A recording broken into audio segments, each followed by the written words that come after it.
honour as always. Yes, and it's been a while since we last did one. I think it was actually the last Terra podcast. Oh, it was the last time that you and I did a podcast together. Yeah. Oh, okay.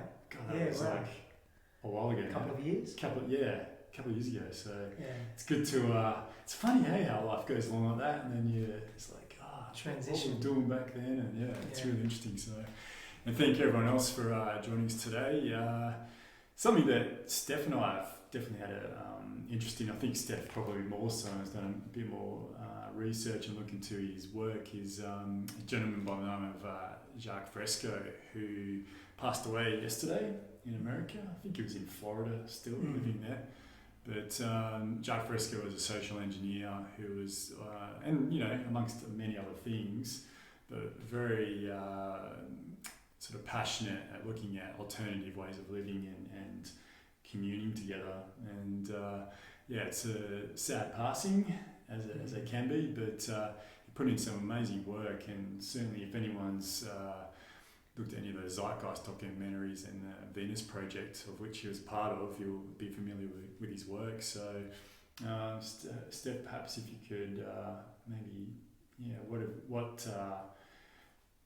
what work of his have you looked at in the past, and what got you interested, I guess, in what he was doing, and what do you feel was his real strengths in being able to look at making a more egalitarian society, I guess.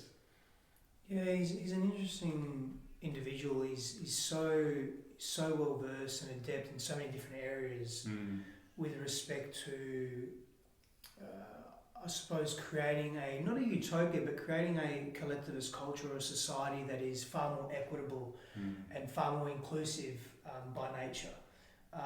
He spoke a great deal to moving away from a monetary-based society or a monetary-based system. And he provided, him amongst other thought leaders in that space, provided ample information, ample reasoning and evidence, so to speak, as to why that may be a very powerful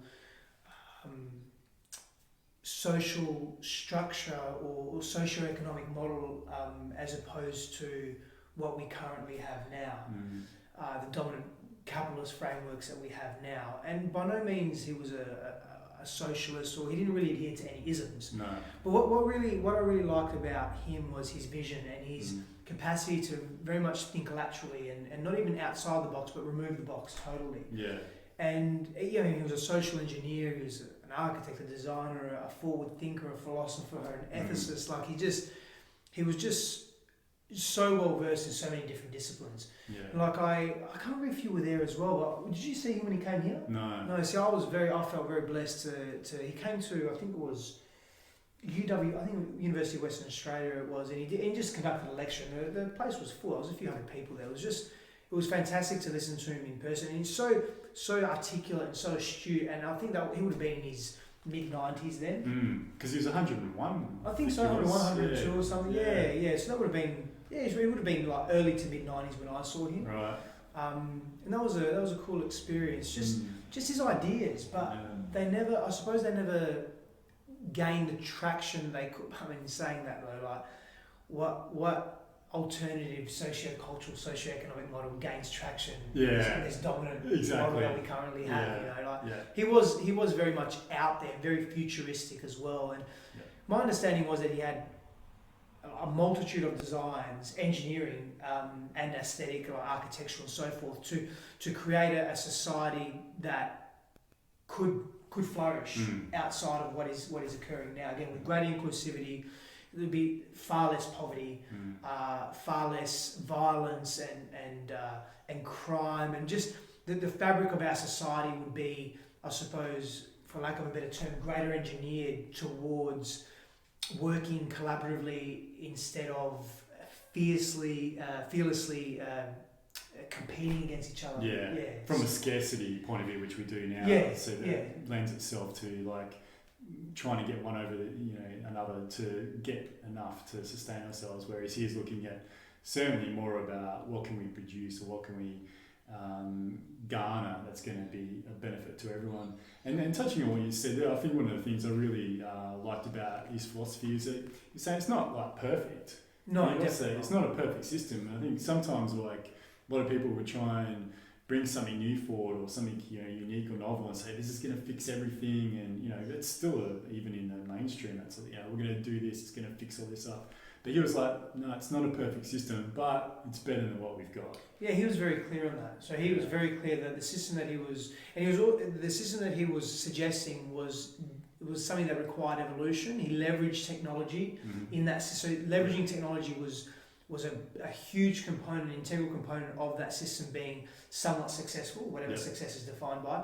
But he also made it very clear that there are many interim steps that must be taken and transformations within our current social paradigm before we can even get to this evolving end state that he was suggesting. Which he said that even if we got there, when we would get there, he was certain that it would then need change again. Yeah, of course. Yeah. So and I like that about him. I like that about his ethos. That he was very open to, I suppose, to evolving his own system as well. But he was fighting an uphill battle. I think many people that are attempting to change the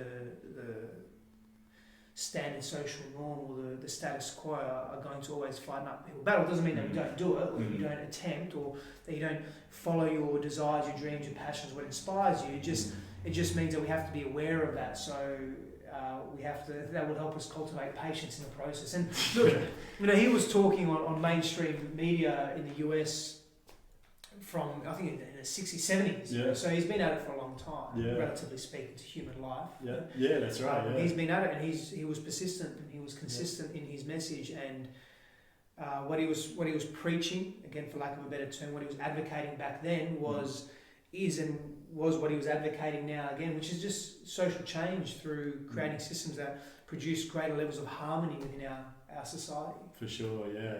And it's important to have those people out there with that message, whatever it may be.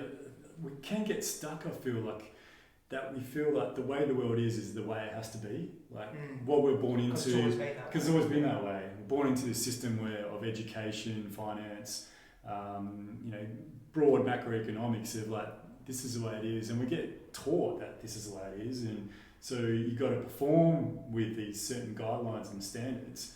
And a lot of there's no ever really any look into, okay, what can we do better? What can be done differently? It's the status quo. And he came along and he was like, okay, well, no, we can do things differently. It doesn't have to be this way. What can we do in the future? And, thank God for it. And you can only hope that there's going to be more and more people that were influenced by him, and I know that will then continue on his work now and keep going with it. I don't know where, I can't think of his name. Peter Joseph is where it all. I know they had a bit of a thing there, a bit of a battle. Yeah, they had a falling out for some reason, and I'm not sure as to why. I think it was a conflict in process, not so much conflict in ideology, but more conflict in how to do something that was relevant to their evolving end goal or end game or end state, and they had a falling out, which was a shame because they were two very strong forces, and of course if they were able to collaborate, that's the paradox and the irony, isn't it? Like they would advocate collaboration, that they couldn't quite collaborate as two prominent forces, both advocating a moneyless system, so to speak. Yeah, definitely. Or moving away from a monetary-based society. Yeah. Well, it's ironic that the character trait that really enabled them to be able to do what they do is also prevents them from that collaboration. A very strong ego, very strong definition of where they want to go and what they want to do. And I think that was a big part of it too. Was like both of them had sort of different thoughts on the direction of it, and they, in the end couldn't work together. But the collaboration is the key. It really is, and letting go of ego, letting go of, fight like in any relationship, whether it's your parents, sister, lover, just to have like an ability to be able to work together and find the middle ground is really important, especially when creating something new. And perhaps that's something they can do in the future with some other venture, but who knows? Yeah, you touched on something important. I mean, collaboration and understanding, compassion, empathy, a sincere drive to know the other party or know the other person or know the other group and be able to relate to the other group and to do so from a place of authenticity and sincerity, like a deep desire to actually know the other person. It needs to be reciprocal, right? It needs to be reciprocated. It can't be one way. If it's one way, it just won't work. No. There's a force that comes behind that one direction, and then there's almost a retraction that comes from the other direction, and then animosity is built, resentment is built, lack of understanding, connection is cultivated, and it sends us in a negative spiral with respect to our human interactions and our relationships, and whether that be a business or a commercial relationship, we said this before, a friendship, a familial relationship, or relationship of two beloveds, there must be a yearning to collaborate, otherwise it just doesn't work, it doesn't function, it's not healthy, it's very unhealthy. At the micro level to the macrocosm, it doesn't matter. There needs to be a clarity from all parties involved that they want to sincerely collaborate, and they want to understand and connect and feel into each other as well. Yeah, and that's a large criticism of politics that we're really starting to see now and come to fruition, is that it seems like in a lot of ways, if you broke it into the left versus right argument, they're very similar in what they want to do, but in a lot of ways there's even more angst and vitriol and inability to work together, from what we can perceive, I guess, from the outside looking in, but the inability to really be able to work, when you have two governing, that brings a whole issue around only having two governing bodies, as we do in Australia, and we do in the US, most Western, Scandinavian countries do a bit better with large political groups, but a large part of the way our life is dictated in our economics is by these two opposing forces who find it very hard at times to really come together and work out a way that's going to benefit everyone. And I know it's something you've looked at, Steph, and is it something that you feel like it would benefit or work for us in the future, that especially in a political realm where a lot of our life is governed, to be able to move on in a process that's going to really be to our benefit, instead of at the moment where it feels like it's perhaps stymieing or de-evolving? Yeah, look, I definitely think it's de-evolving for a number of reasons. I mean, the issue that politics has is it's a systemic issue, and you also mentioned this earlier, where it's been done a particular way, so let's just continue to do it in that particular way without really questioning where we are now as a society, what our needs are as a society. And there are certain stakeholders in our reality that aren't really deeply considered. And I use that terminology purposefully, but for example, a stakeholder is Earth. So our ecological systems work in thousands and tens of thousands, hundreds of thousands and millions of years. Yet politics is 2 to 4 years. And so the drive behind politics is to give the people what the people think they want, or to give society what they think they want in that short period of time to win votes to remain in power. Right. So when we look at it systemically from that perspective, there's no real long-term range view. No. Yes, there are global entities that the UN, the World Bank, and even political parties like Australia, America, the UK, India, whatever it may be, they have legislation or policies that do think longer term. That might be a 10-year plan or a 25-year plan or a 50-year plan to reduce carbon emissions, or to cease a particular activity, or to engage in a particular activity, whatever it may be. But it's still not long enough. And it's still simply to satisfy votes or voters. Yeah. There's no real sincere, and why do I mention Earth? I mean, Earth needs to be mentioned because it's our life support system. It's our foundation for how we live. I mean, if we cause ecological damage to Earth and we do not understand what we are doing, we continue to cause damage, the Earth won't recover in a few years, or 2 years, or 3 years, or 5 years, as politics can have a change of leadership per se. Right. The Earth will take hundreds of years, thousands of years to recover from that once it reaches a tipping point. And it allows us to live socio-culturally, it allows us to experience life, to have relationships, to express, to communicate, to be, to build business, to do everything that we do in this world, in our sphere of reality. Our Earth, from a physical 3D perspective, our Earth allows us to do that. Yes. So if we don't take into account Earth is a very integral stakeholder of our existence, an integral part of what we do, and don't begin to start thinking long term and systemically move away from this short term thinking, we're simply just creating a rod for our own backs that we can't really escape from. Like, we can go to Mars, but who wants to go to Mars when we have... I'd like to go to Mars, sure, but what's the intention behind that? And what is the reason? What are the reasons behind that? Sure, we should be interstellar beings. That's fantastic for various reasons, but not because we're burning our Earth to move to another planet. Not to escape. Not to escape. Yeah, definitely. So we have to ask ourselves some big questions, and I don't think politics has capacity or scope to do that because of the culture of politics, systemically and just historically. Yeah, for sure. Yeah, I mean, we could take this conversation in many directions right now.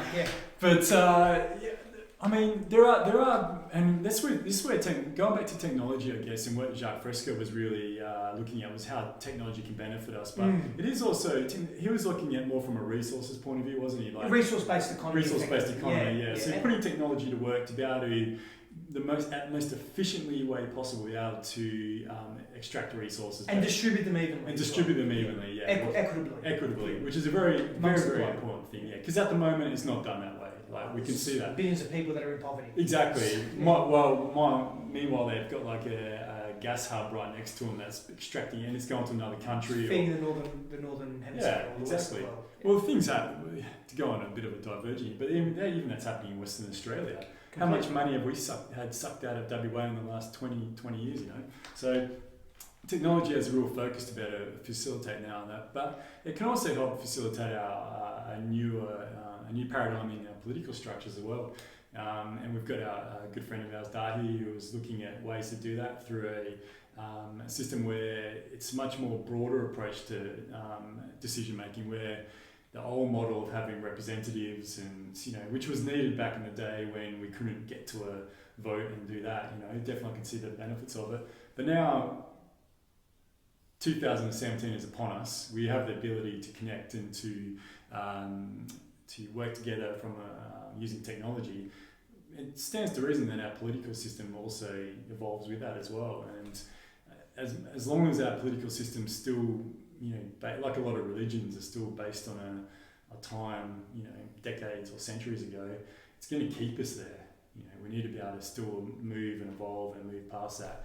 I can only hope that, more and more of the political class, those who hold a lot of power and wealth can say, okay, let's look at these new alternatives, because it doesn't seem to be that they want to know at the moment. Like you said, it's all about maintaining power, controlling power. Yeah, I think it's coming from a place of scarcity and fear as well. It's not just a maintaining of ego power. As there's more, not that there's more, but as it's made more obvious that there is disharmony in the world, as there is disconnection, imbalance in the world, in with respect to the distribution of wealth, there are groups that are rising that are voicing their opinion in a very violent, aberrant way. And with that, then the West or these political powers or these economic powers tighten and they restrict and they become more fearful, and with fear they become defensive and they attack. So this vicious circle is occurring where I feel what you're saying and I completely agree with you. It's just I don't know if we need to reach this tipping point first before we are able to actually sincerely make some changes. And the question then is asked, well, is it too late? Is it too late if that happens? There are a myriad of factors that are involved in the direction of where we're heading as a humanity and as an Earth. It's highly complex, but these conversations are crucial. People actively making transformations in their own way in the world, just beginning with themselves, is crucial. Like, it's necessary. Like, if we don't take some form of action towards, call it evolution, betterment, expansion, growth of ourselves individually and collectively, like, we stand no chance. So, there's no point in just sitting on our hands and doing nothing. Like, we have to do something. I don't know if something's going to work, but we have to do something. I think that gives our lives more meaning and fulfillment, instead of just putting our heads in the sand and pretending not that there's anything wrong or right, but pretending that there's an imbalance here. Yeah, I know what you say. Yeah, and to employ wishful thinking, which doesn't really work. You raise a very good point, Steph. What I've been discussing certainly as well on this podcast, more like on that broader level of what can be done by others, but really it does start from ourselves as individuals, and really being very understanding, aware of our behaviours, our actions, our thoughts, and what that's leading to in the world around us. And yeah, without that, there is no scope or ability to be able to create something that's much more efficient for everyone in the world and eradicate poverty. You know, it's not going to be up to those who we see as being in power. It really is up to us, and I think that's one of the greatest cons that has been portrayed upon us in the world, is that we don't have any power, that we don't have the ability. We do though. Yeah, completely. Like, I mean, you know, can you imagine? It's the only power. Well, really. Yeah, absolutely. Like, again, it's that collaboration. So can you imagine, we'll use Australia as an example, but there's, 25 million people in Australia? About that, yeah. Can you imagine 10 million or 15 or even 1 million or 5 million people converging and making a stand on a particular issue? Yeah. Like, that's power. But they're individual choices being made collectively. Sure. So the power of one is one add one, add one, add one, and it forms this power base.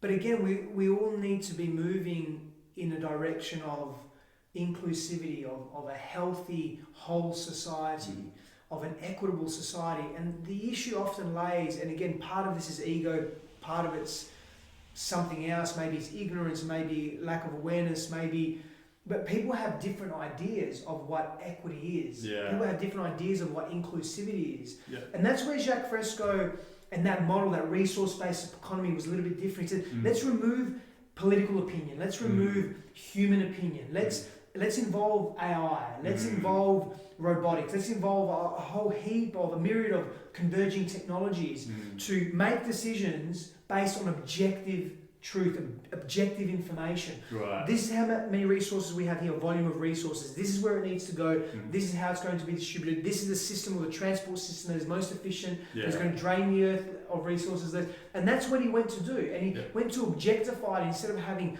multiple opinions about what's the best path to take. So when you objectify it, it becomes a little bit different. It becomes very different in terms of our approach. And it's not that human interaction or the human voice has no say. It's just, here's a common goal. Let's achieve this goal. Let's be in this state of being as efficiently as possible. And that is being objective, not being subjective because of greed or because of very subjective interests and so forth. Right, definitely. Very different model. It is, yeah. And it creates a space where one of the criticisms of his approach is that he's got many as well, by the way. Yeah, he does, for sure. But one of them is really based around like, well, okay, if we did that, if we had a world where machines did all the labour, then what do humans do? And it's a valid point to look at, because for as long as we've known, especially since the industrial age, but you can even date it back to agriculture. We've always had to work and build up capital to be able to then do something. But or even be someone. To be someone, exactly, yeah. But it doesn't, again, it's going back to that thing, if it doesn't have to be that way, and certainly when I look at it, I think, the only things I can really think about is what we could create. Imagine what we could create with the time, with the leisure time. That's the crux of it, where we didn't have to feel success. It's against another trap, but to feel success that you may have to work 60 or 70 hours a week and barely see your children, and then you're a successful member of society, which that's becoming less and less. I think more people are starting to realise that, that's not really what it's all about. But, for me, I just can't help but think of, if you wanted to work and do something and create a craft or whatever it might be, or offer a service, you can contribute. Yeah, exactly.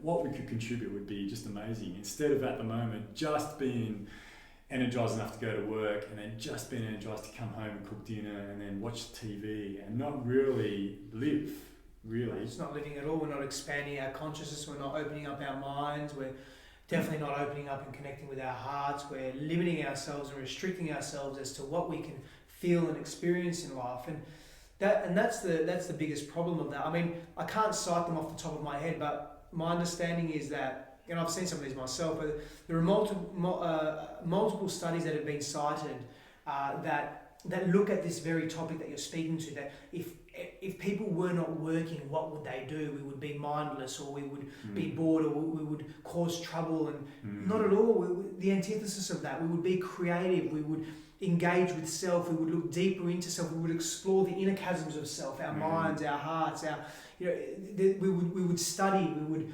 get into nature, we would connect, we would open up relationships with greater clarity. We wouldn't spend so much time surviving in this abstract, arbitrary world that we've created for ourselves. Very good point. That's what we're doing. Exactly. We're surviving in we're doing. abstract We're not thriving. world. Yeah. We're not thriving, man. Like, we're not thriving I shouldn't say that. We are thriving, but we're not thriving to the potential that we could. Exactly. Yeah, we're not living to our potential. Yeah. Definitely not. And we know that from the glimpses that those of us that are self-aware get in, whether it be in silent time or stillness or in relationship or in a particular immersive experience, and we feel it, and we get that glimpse of internalized utopia, you know, and that potentiality that is felt. It's a flow. It's flow. The psychological term of flow, the state of flow, but it's sparse and it's few and far between those experiences, because we're so preoccupied with paying the bills or feeding ourselves. And these are very real, tangible. Like, we're human beings. We're physical, corporeal beings. We need to eat. To some extent, most of us overeat anyway, especially in the Western world. That's another conversation. We're again, I mean, to go on a very slight tangent, but to exemplify this, is agribusiness, and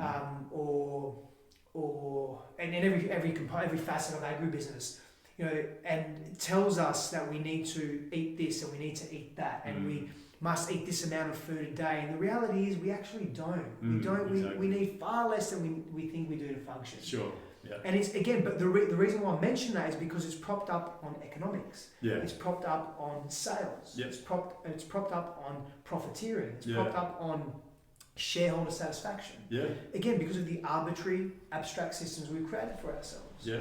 So we instead of spending 10, 12 hours a day, 15 hours a day, deep diving into self and deep diving into relationships and learning about the cosmos and learning about how to be practical in life, we spend 10, 12, 15 hours a day surviving. Yeah. Paying bills, working in jobs that the vast majority of us don't like. Sure. I'm very blessed because the way I make money is also my greatest inspiration. Like, for me, I'm very passionate about what I do and how I do it.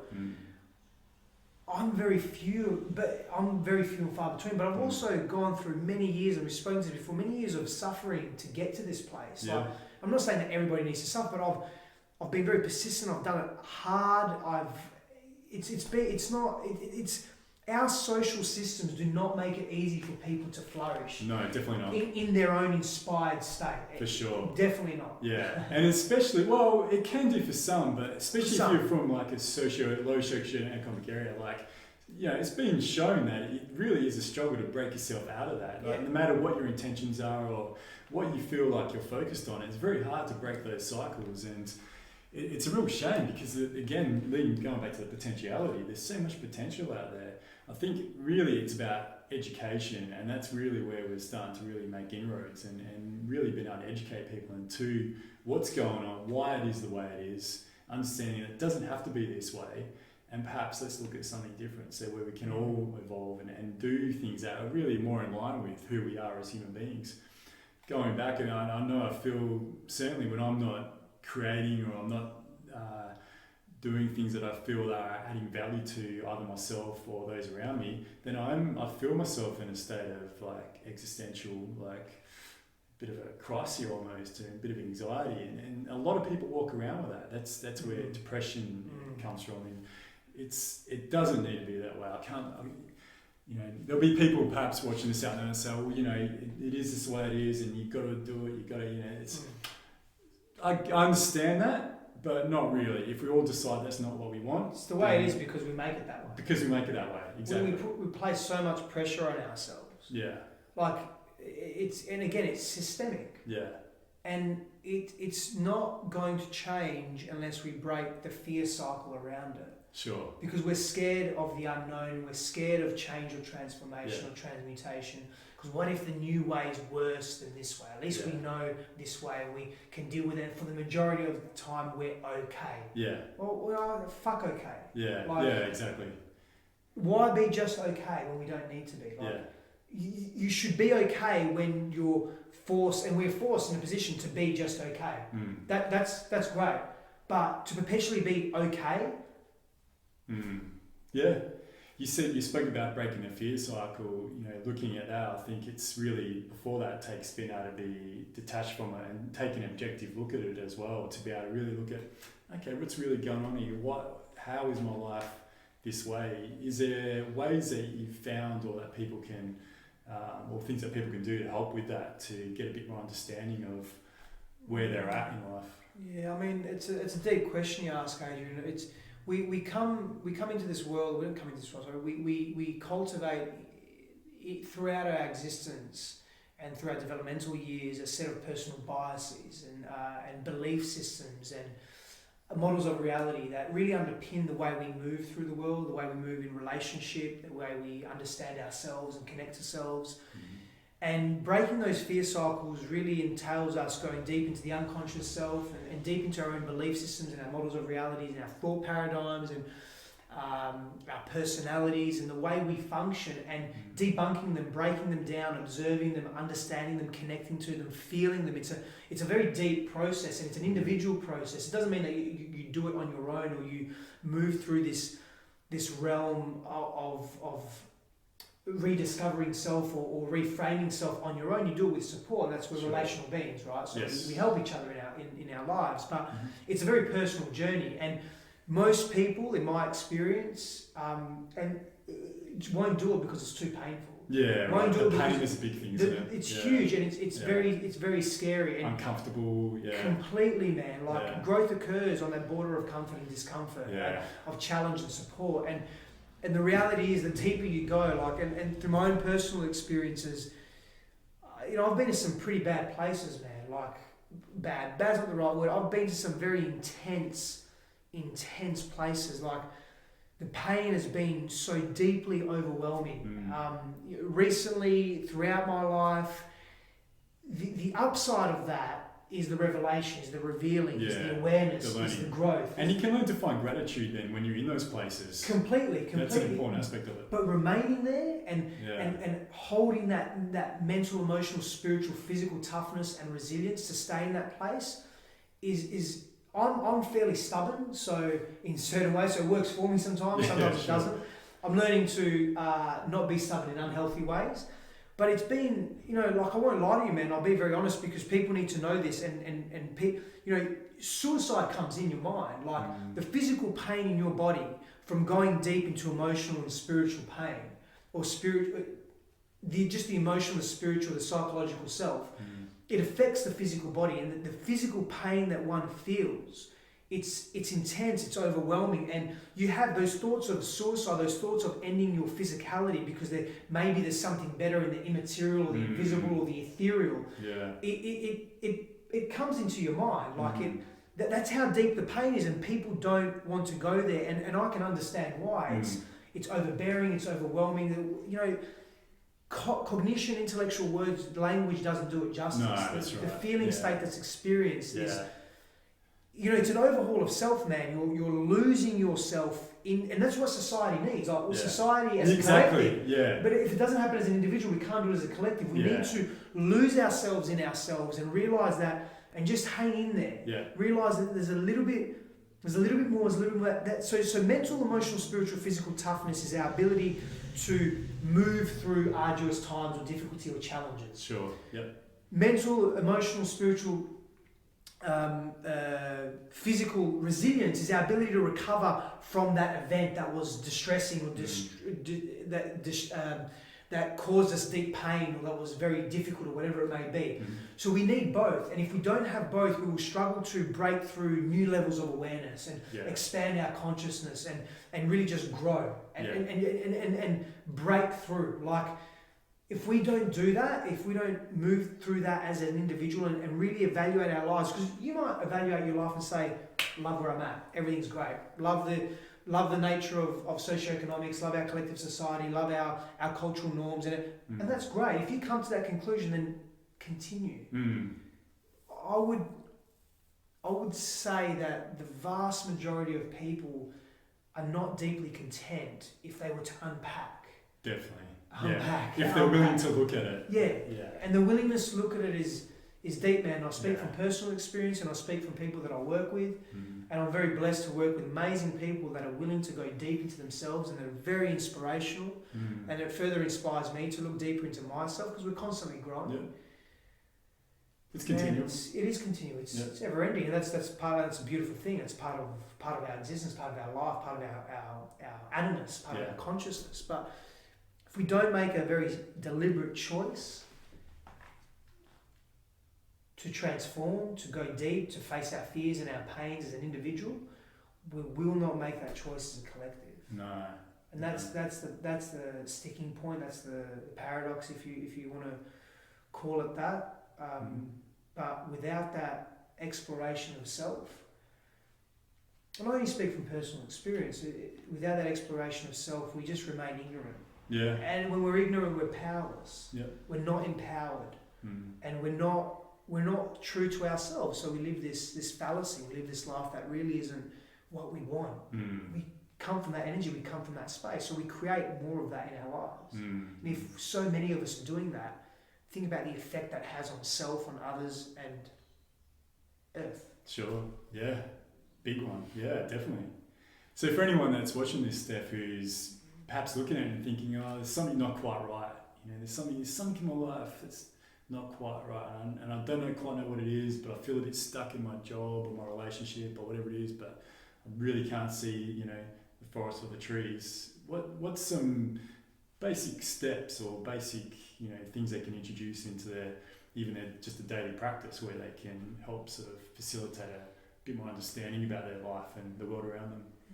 It's a great question. I'm a huge, sincere advocate of query, so the process of asking integral questions of self and of life. But the important thing is to come from a very open, authentic place when we're asking those questions, so almost from a place of non-attachment. Yeah. That probably is a bit of a tangent and requires a little bit of exploration, but look, as a starting point for the majority of us, just asking questions around self and around life is important. It can set us up for disaster sometimes. I won't go into that too deeply now, but just asking questions is good. It's healthy, it's expansive. The next step that we can do is to begin to do things differently. So even if we're not quite sure what we want, who we are, or what we value, is to then just break the norm of our habits. Yeah. Create new habits. That's a big one. Yeah, and it doesn't really matter too much what it is, as long as it's not malice or malicious against yourself and others. Yeah. But it's something that's productive and constructive, that's new, that helps you fire new neurons in your brain, and you change your neural mapping, and just begin to do things a little bit differently, so you're able to then see the world from a different perspective. Definitely, yeah. And that there, without overwhelming people too much, that's a great starting point. Sure. Asking questions and just changing habits, and it doesn't matter too much what those habits are. It could be even just taking up a new sport or exercise regime, or a new hobby even, or doing something that you wouldn't normally do that causes you a little bit of angst or anxiousness, or not even fear sometimes. Like I can't remember who said. I think maybe was it Thomas Edison. I don't know. I can't remember. But there's an old saying. Every day do something that scares you. Yeah, right. Nice. Don't drive a pitchfork through your face because it scares you. But be real with that. Take it in context, people. But challenge yourself, challenge your habits, challenge your behaviours, and from doing that, perspective will change. And that vantage point, that altered vantage point, allows us to be differently, to do differently, and it's in that doing and being different that we can actually go a little bit deeper into self, because we gain the confidence to do so. Yes. Because we're moving outside of our comfort zones, and that's healthy. It's always healthy. It's very healthy. Yeah. It's knowledge and wisdom, and it's healthy. Yeah. It is definitely. Yeah. Great point, Stef. Yeah. Thank you. Well, we might finish up there on the podcast, but before we go, how can people reach you as far as your social medias and different work that you're doing at the moment? Yeah, I appreciate that, Adrian. Yeah, look, jump on my website, www.stefsifandos.com, so STEF. And I'll have links up down here too for later. Awesome. SIFANDOS.com. And it's the same on Facebook, it's the same on Instagram, it's the same on Twitter. It's just Stef Sifandos. So, yeah, really, really easy. It's not a fairly common name, so you shouldn't struggle too much to find it. But nice. You can contact me that way. Sounds good. And I've seen the website you have up and running now as well. It looks brilliant. Thank you. And it's only launched about a month, 6 weeks ago. Big change from last time. Definitely. But plenty of information on there. Different energy. It's very it's polished. It's quality. So well done. The guys that I had working, I'll give them a plug because one of them anyway. But Akasha Creative, Nikhil Kale and Phil LaRosa, Creative Canary, just awesome. Just so really heart-centered guys as well. And Nikhil's a good friend of ours, and heart-centered alignment.